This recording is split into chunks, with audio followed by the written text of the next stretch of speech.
Assalamualaikum warahmatullahi wabarakatuh. Waalaikumsalam warahmatullahi wabarakatuh. Alhamdulillahilladzi arsala bil huda wa dinil haq liyudhhirahu ala dini kulli wa kafa billahi syahida. Asyhadu an la ilaha illallah wahdahu la syarikalah wa asyhadu anna Muhammadan abduhu wa rasuluh. Jamaah yang ada di sini, jamaah di media sosial yang berbahagia. Alhamdulillah, kita patut bersyukur kepada Allah Subhanahu wa taala, memperbanyak mengucapkan alhamdulillahirabbil alamin. Dua kalinya sholawat salam semoga tetap tercurahkan kepada Nabi Muhammad sallallahu alaihi wasallam. Jamaah yang ada di sini di media sosial yang berbahagia, yang dicintai Allah, pada hari ini akan saya sampaikan ceramah umum. Allah itu dekat. Sedekat apa Allah?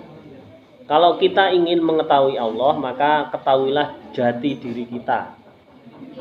Kita ini pasti ada yang membuat. Ya, rumah itu berdiri, maka ada yang mendirikan. Meja itu ada, maka ada yang membuat meja.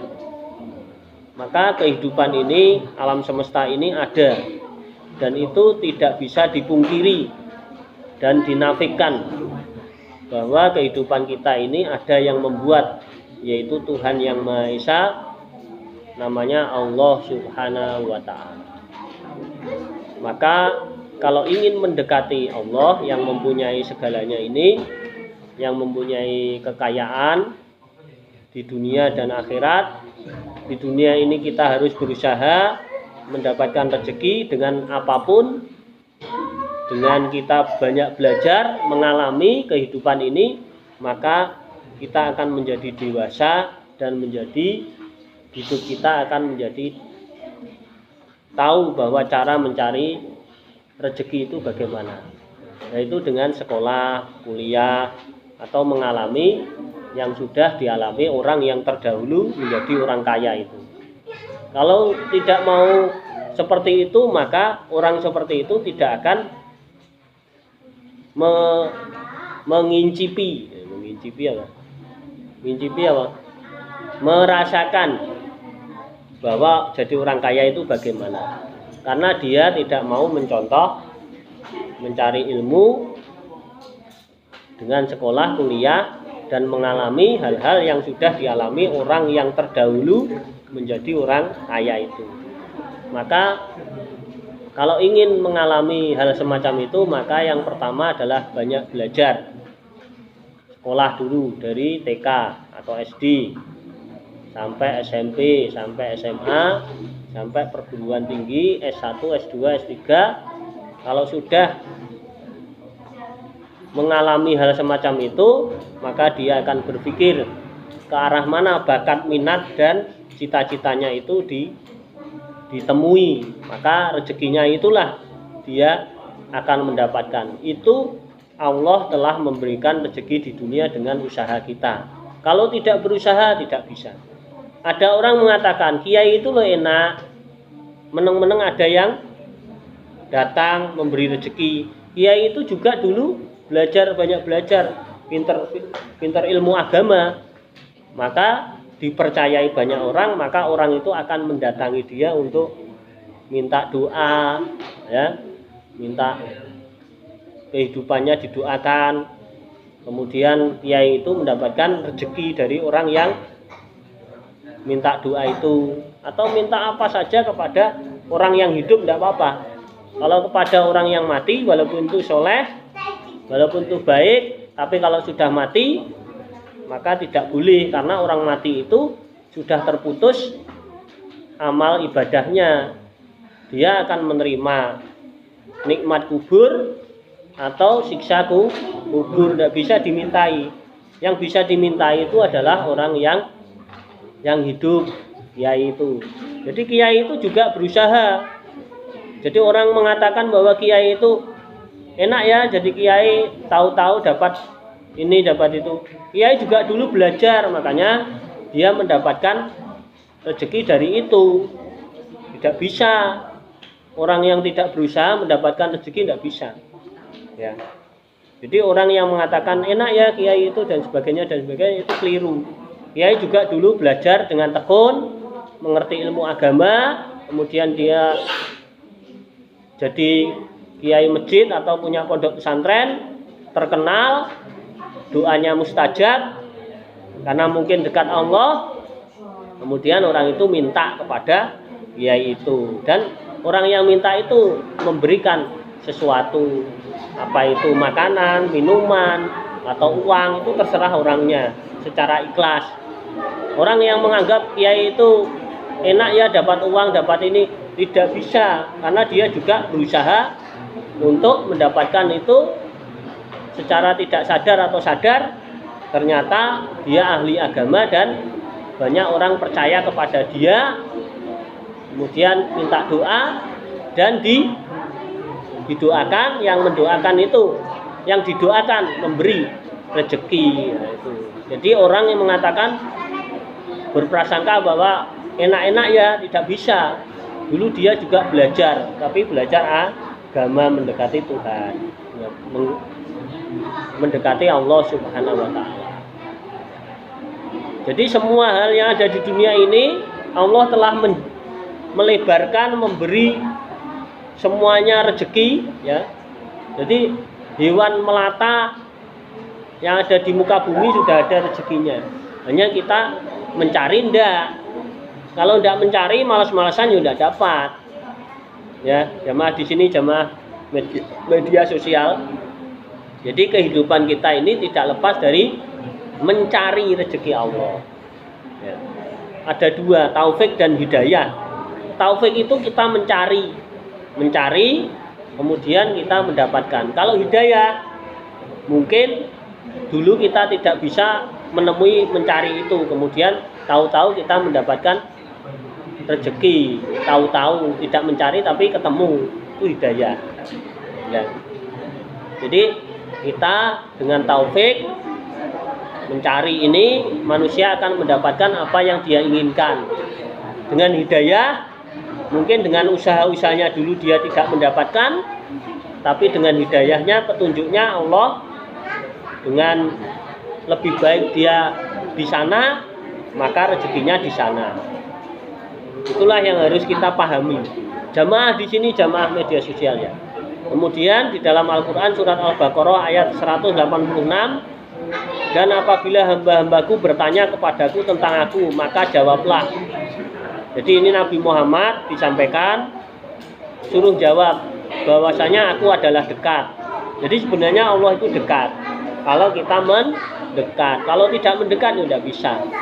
Contoh, kita kenal sama bupati, kenal akrab, tapi tidak pernah silaturahim ke bupati, maka dia tidak akan mengenal kita, karena dia tidak pernah kita silaturahimi. Bupati atau presiden, kita tahu presiden itu sekarang itu Joko Widodo, Insinyur Joko Widodo itu ya. Tapi kalau nggak pernah mendekati beliau, maka kita tidak akan dekat sama beliau. Ya. Maksudnya apa? Nelpon, bagaimana Pak? Kabarnya baik. Kok presiden? Wes orang tua kita. Orang tua kita kalau kita sudah dewasa, berumah tangga di luar kota, kemudian orang tua kita itu tidak pernah kita silaturahimi, ya orang tua itu akan jauh.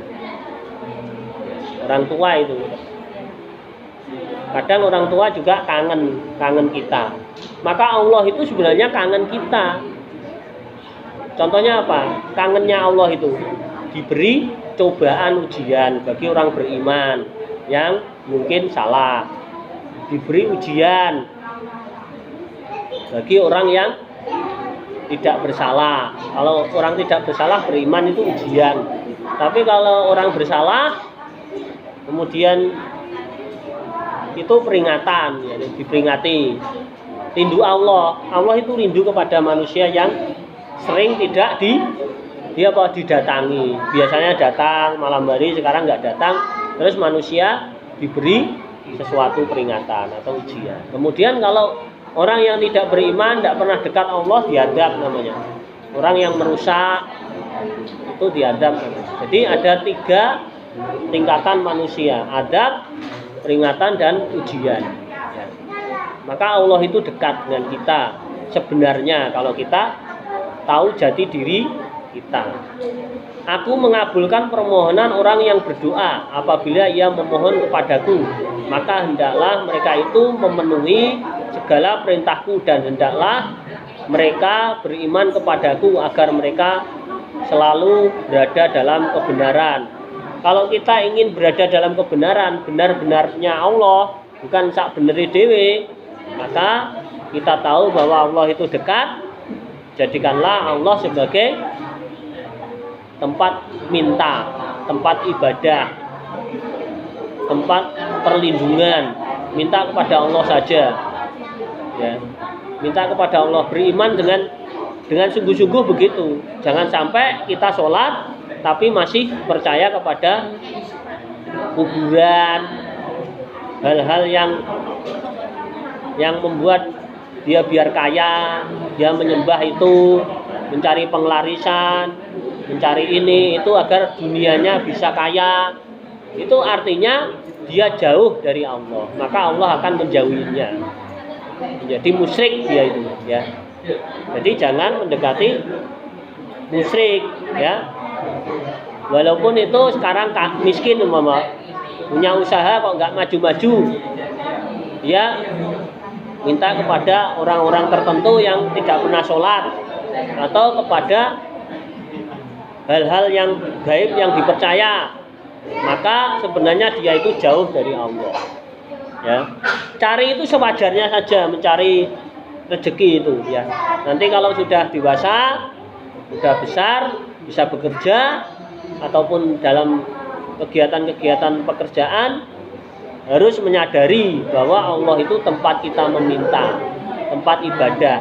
Iya karena budu, wa iya karena stain. Maka hanya engkaulah kami beribadah kepadamu dan hanya engkaulah kami mohon pertolonganmu, ya Allah. Jadi kita kalau sudah yakin beriman sungguh-sungguh, janganlah iman kita terpengaruh oleh kekayaan-kekayaan yang mungkin akan menjerumuskan kita kepada kemusyrikan. Jamaah di sini, jamaah media sosial, di dalam Al-Quran surat Ghafir ayat 66, ini Al-Quran surat 40, ya. Dan Tuhanmu berfirman, berdoalah kepadaku, niscaya aku perkenankan bagimu. Sesungguhnya orang-orang yang sombong tidak mau menyembahku akan masuk ke neraka jahanam dalam keadaan hina dina. Jadi orang yang sombong itu orang yang tidak mau sholat, tidak mau menyembah Allah, itu sebenarnya dia sombong. Dia tidak tahu bahwa Allah itu ada. Dia kenal Tuhan itu ada, tapi kok nggak melaksanakan perintah Tuhan, perintah Allah Subhanahu wa Ta'ala. Itu akhirnya dia dicap oleh Allah sombong. Makanya kalau sudah beragama Islam harus melaksanakan sholat 5 waktu. Subuh berapa rakaat? 2. Zuhur berapa rakaat? 4. Asar berapa rakaat? 4. Maghrib 3. Isya tadi 4. Jadi nomor teleponnya Allah itu adalah 24434. Kalau pengen mendapatkan rezeki dunia yang normal-normal saja, mencari rezeki dan rezeki di kuburan, alam barzah, dan rezeki di hari pembalasan atau hari kiamat nanti, itu adalah sholat 5 waktu. Kalau tidak menyembah Allah caranya sholat, dia termasuk orang yang sombong. Jangan lupa, orang yang sombong, nggak mau menyembah Allah, ngaku Islam nggak sholat, itu dia sombong, termasuk sombong. Jangan lupa, ya, dia termasuk sombong. Dia tidak butuh Allah, ya, tidak butuh Tuhan. Sombong, dia kaya sendiri. Dia karena dia sendiri yang mendapatkan kekayaan, dia tidak tahu bahwa kekayaan semuanya milik Allah. Yang membuat adalah Allah. Tanah ini Allah, emas Allah. Siapa yang buat emas? Allah. Kita hanya mengelola saja, buat kalung, buat gelang, itu ada ya. Tapi tetap banyak dari Allah. Bumi kok. Bumi milik siapa? Tuhan loh. Yang buat siapa? Masa sopo? Ya, kita kadang tidak menyadari, tidak tahu jati diri. Kalau tidak tahu jati diri, orang akan terperosok kepada kemusyrikan, kekafiran, kemudian ateis, tidak mengenal Tuhan, malah memusuhi Tuhan. Ya. Kalau itu hal semacam itu kalau tidak disadari, maka dia akan terus begitu meninggalnya. Takut. Orang-orang seperti itu takut kepada malaikat Israel. Cabut nyawane loro-loron, wedi, merinding. Kalau saya, orang-orang beriman itu sudah siap. Meninggal pun sudah siap sebenarnya. Semua orang Islam itu sudah menyiapkan diri. Bagaimana caranya? Yo beribadah kepada Allah, beramal ibadah, meniatkan semuanya ibadah kepada Allah dan meningkatkan amal ibadah itu, ya. Berbuat baik, ya. Kemudian di dalam hadis riwayat Imam Abu Dawud, orang yang berpuasa memiliki doa yang mustajab pada waktu berbuka. Jadi nanti pada bulan April 2021 itu ada bulan Ramadan puasa, maka banyaklah berdoa ya. Doa kepada Allah, meminta kepada Allah, karena saat itu Allah telah membuka pintu langit untuk hambanya yang meminta. Minta apa saja ya. Ya, sesuai dengan prosedur, sesuai dengan kemampuan. Minta jadi presiden ya tidak bisa. Tidak bisa. Kalau minta sehat, minta rezeki yang banyak, barokah itu bisa. Tapi kalau minta sesuatu yang di luar nalar ya tidak bisa. Kecuali kalau dia menjadi ketua partai politik. Menjadi ketua partai politik pengen menjabat jadi presiden, dia mencalonkan ya berdoa ya tidak apa-apa. Ya. Makanya perbanyak berdoa kepada Allah menjadi apa saja. Kalau dia jadi kepala desa, dia miskin ya tidak bisa nyalonkan, enggak bisa. Kalau dia kepala desa kemudian dia kaya, kemudian dia nyalonkan, ya bisa saja doanya bisa diijabahi. Lihat kemampuan doanya, jangan di luar prosedur, ya.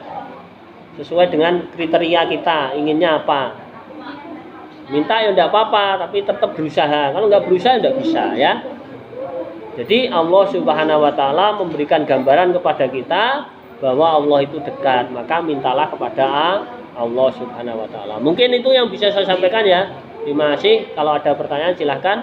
Kita tutup. Bismillahirrahmanirrahim. Subhanakallahumma wa bihamdika asyhadu an la ilaha illa anta astaghfiruka wa atubu ilaik. Wassalamualaikum warahmatullahi wabarakatuh. Waalaikumsalam warahmatullahi. Silakan yang mau menanyakan di sini atau media sosial bisa komentar.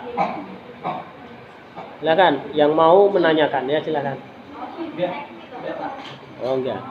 Siapa yang mau menanyakan tadi loh? Dekat Allah itu. Allah dekat, maka dekatilah. Kalau engkau jauh, maka kamu sebenarnya menjauhi. Yang menjauh itu bukan Allah, tapi kita sendiri. Kalau ingin ingat Allah, dekat Allah itu ya enak. Ya Allah, Allah. Ada yang tanya silakan. Ya silakan, tidak apa-apa. Yang kamu inginkan itu loh nanti tak jawab. Apa inginnya? Ya.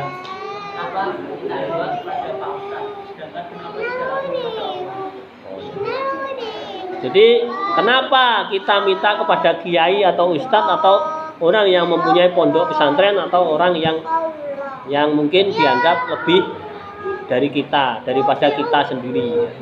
Contohnya umpama minta doa kepada saya. Ya, jamaah di sini, jamaah media sosial umpama Pak Ustadz saya minta doanya, ya tak doakan. Karena apa? Proses untuk mendekat Allah itu tahu Ustadz itu. Saya tahu. Saya berusaha. Bagaimana caranya?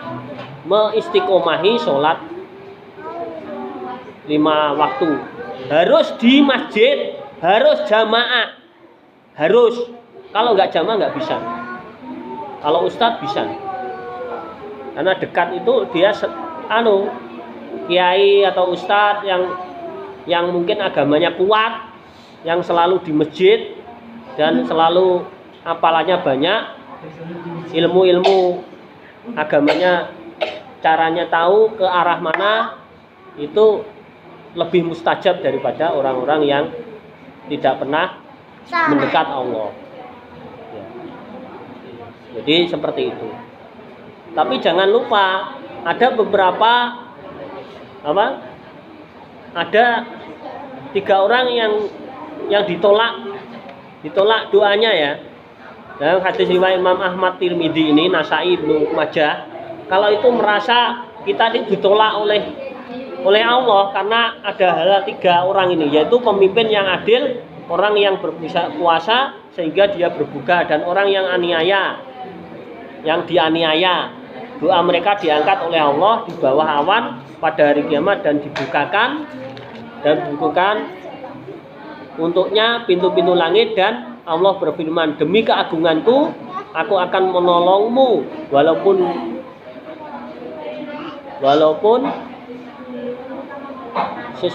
sudah suatu waktu ya,